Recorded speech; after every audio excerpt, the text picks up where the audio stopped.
So, ayan, pakondisyon ng ating beta fish. Ayan ang aking male beta.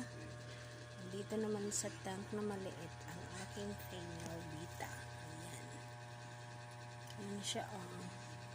Ligawan stage pa yan sila. Ito, may down tayo ng talisay. Ayan, ayan.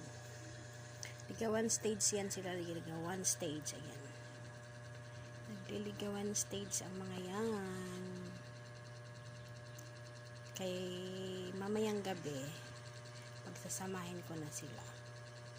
Kasi sinagot na ni female beta si male beta. Ayan. Marami na siyang nagawang bubble nest na andyan. It means ready na siya. Ready na daw siya. Sabi niya dun sa girl. Ganun. Ayan. Hindi pa naman ako pinapalabas sa tank kasi pag hindi pa sila kondisyon maigi, hindi pa sila nagsasagutan ng I love you, hindi pa pwede. Ayan si aking female.